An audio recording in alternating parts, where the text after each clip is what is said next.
Everyone, welcome back to my YouTube channel CCIM Chetan Chaudhary maths tutorial.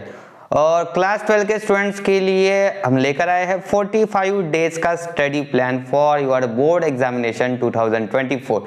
Class 12 के student थोड़े confuse हो रहे हैं क्योंकि उनके अभी फर्स्ट टर्म एग्जाम हो चुके हैं और उनको समझ नहीं रहा है कि अब जो सिलेबस है वो कैसे कंप्लीट करें और कैसे मार्क्स अच्छे ला सकते हो। तो ये इसके लिए आप लोगों को ये मैं स्टडी प्लान बताने वाला हूँ, वो आपको फॉलो करना है, आपके अच्छे मार्क्स आ ही जाएंगे।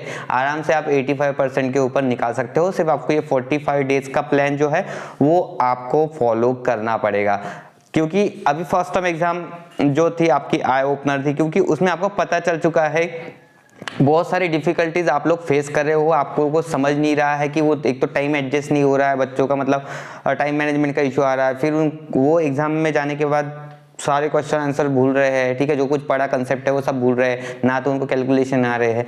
तो ये सब चीज़ें कैसे दूर करना है उसके लिए मैं ये 15 नवंबर से लेके 31 दिसंबर तक का प्लान है। तो इसमें आपको क्या करना पड़ेगा, ये पूरे सब्जेक्ट के लिए है, ठीक है। तो मेन हम बात करेंगे PCM की बात करेंगे, PCM भी फिजिक्स केमिस्ट्री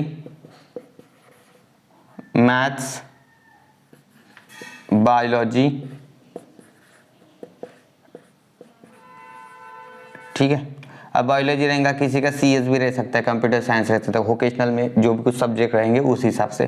तो आप लोगों के ये सब्जेक्ट मेन है, जो आपके साइंस स्ट्रीम के सब्जेक्ट्स है ये मेन है। अब इसमें आपको कैसे क्या फॉलो करना है, देखो 15 नवंबर से लेके 31 दिसंबर तक के आपको क्या चीज़ें करनी है। सबसे पहले देखो यार, हर एक सब्जेक्ट का आपको सिलेबस थोड़ा रिवाइज करना है। जितना आपका हो चुका है वो तो रिवाइज करना ही पड़ेगा, लेकिन वो सिलेबस तो रिवाइज हो ही जाएगा। बट अब कैसे पढ़ना है, सबसे बड़ा सवाल ये है कि पढ़ना कैसे है। देखो जो भी आप टॉपिक ले रहे हो ना, टॉपिक वाइज आपको क्या करना है, पहले तो निकालो आप topic wise PYQ, previous years questions होते हैं। वो भी आपको कहाँ से निकालना है, 2019 से लेके 2023 तक के पूरे PYQs करना पड़ेगा, ठीक है। मैं क्या बोल रहा हूँ ध्यान दो कि 2019 से लेके 2023 के पूरे PYQ करो। यहाँ पे भी पूरे PYQ, इधर भी पूरे PYQ, सब जगह पे PYQ कर लो, ठीक है। मैथमेटिक्स केमिस्ट्री फिजिक्स में तो PYQ का ज़्यादा रोल इंपॉर्टेंट है,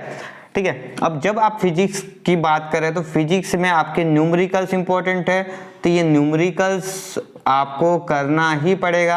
अब न्यूमेरिकल्स आप मेन टॉपिक में से करिए। अब आपको कौन से टॉपिक चेक करना है, न्यूमेरिकल्स कौन से टॉपिक में से करना है, डेरिवेशन कहाँ से करना है आपको, ठीक है। तो ये डेरिवेशन भी करना पड़ेगा आपको।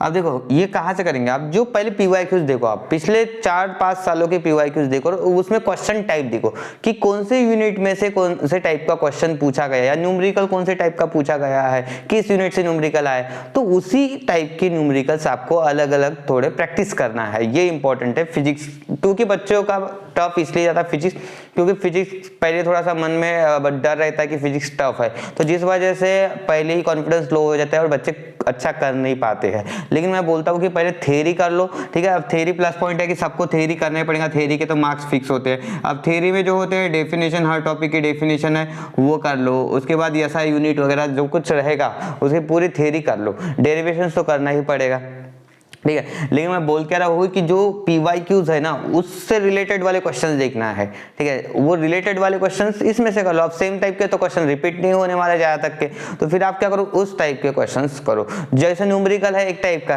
तो उसी टाइप का दूसरा न्यूमेरिकल देखो, वो प्रैक्टिस करके जाना है आप लोगों को। तो ये तो हो गई फिजिक्स की बात, लेकिन आपका मेन रोल जो है ना, PYQs करना ही पड़ेगा। बिना PYQ से आप पेपर सॉल्व नहीं कर सकते हो, क्योंकि आपको पेपर पैटर्न पता होना चाहिए। पहले पेपर पैटर्न भी स्टडी करना पड़ेगा। बहुत सारे बच्चों को 80 का पेपर पैटर्न ही नहीं पता, कौन से स्किल बेस्ड क्वेश्चंस रहते हैं, नॉलेज बेस्ड क्वेश्चन, ऐसा टाइप्स रहता है, ठीक है, पेपर का। तो आपको स्टडी करना पड़ेगा वो पैटर्न पूरा, ठीक है। सेम PYQ इसमें भी है केमिस्ट्री में। अब केमिस्ट्री में आपको ऑर्गेनिक का पार्ट जो है वो उस पर थोड़ा मेहनत करना पड़ेगा, ऑर्गेनिक केमिस्ट्री, ठीक है। बाकी इनऑर्गेनिक में आपकी थ्योरी हो जाएंगी, इसमें आप थ्योरी पे ध्यान दो, ज़्यादा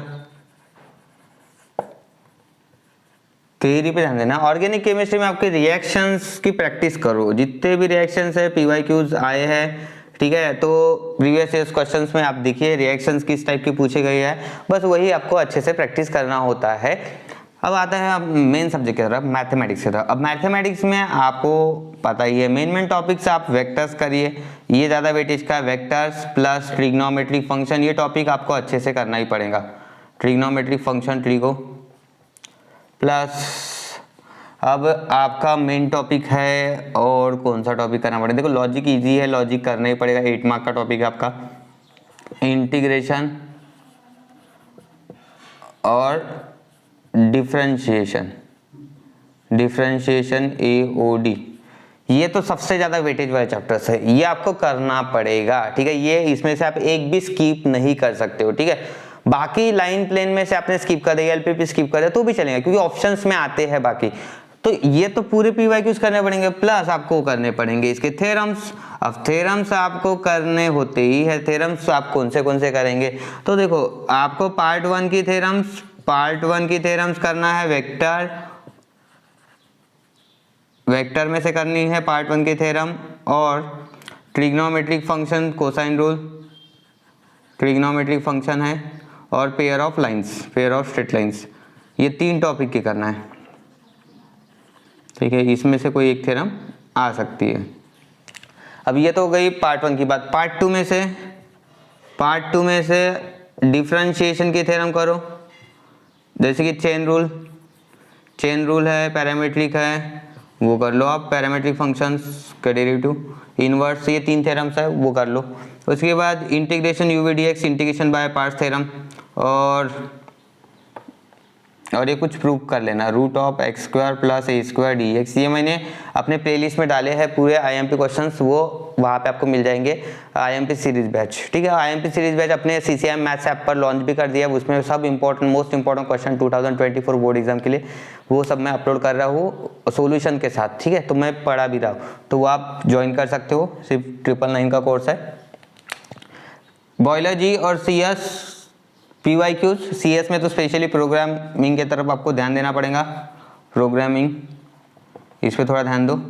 ठीक है, और PYQ पैटर्न पूरा स्टडी करो। ठीक है, ये अभी देखो ये बायोलॉजी हो गया, CS हो गया, ये अब अपने हिसाब से आप लोगों को करने पड़ेंगे सब्जेक्ट। बाकी इंग्लिश और जो आपके लैंग्वेज रहेंगे, इंग्लिश, मराठी, हिंदी जो भी रहेगा, तो वो तो आपको मतलब दिसंबर में किया तो भी हो जाता है। तो ये आपको क्या करना है, 15 नवंबर से लेकर 31 दिसंबर तक ये पूरा प्लान फॉलो करना है, टॉपिक वाइज करना है। PYQ में बोल रहा हूँ, जैसे टॉपिक हमने उठा लिया रोटेशनल डायनामिक्स का पूरा PYQ पैटर्न स्टडी कर लो, जितने क्वेश्चन आए पूरा स्टडी कर लो, उसके टाइप के क्वेश्चन स्टडी कर लो, और न्यूमेरिकल्स कर लो, डेरिवेशन कर लो, बस हो गया। ऐसे टॉपिक वाइज आपको करना है। आप स्टडी क्या करो, रैंडमली कोई भी चीजें उठा के पढ़ रहे हो, ऐसा नहीं होता है। आपको एक पर्टिकुलर पैटर्न पता होना जरूरी होता है, क्योंकि आप 12th में हो ना कि 10th में। तो 10th और 12th जो है जमीन आसमान का फर्क होता है दोनों स्टैंडर्ड्स में। स्टैंडर्ड 10 और स्टैंडर्ड 12th बहुत डिफरेंट है, इसीलिए सबको 12th में मार्क्स नहीं आते हैं, लेकिन 10th में तो सबको ही आते हैं अच्छे खासे परसेंटेज। तो यही डिफरेंस है कि आप लोगों का जो स्टडी पैटर्न है वो ही आप पहले वाला फॉलो कर रहे हो 12th के लिए, जबकि आपकी स्ट्रेटेजीज,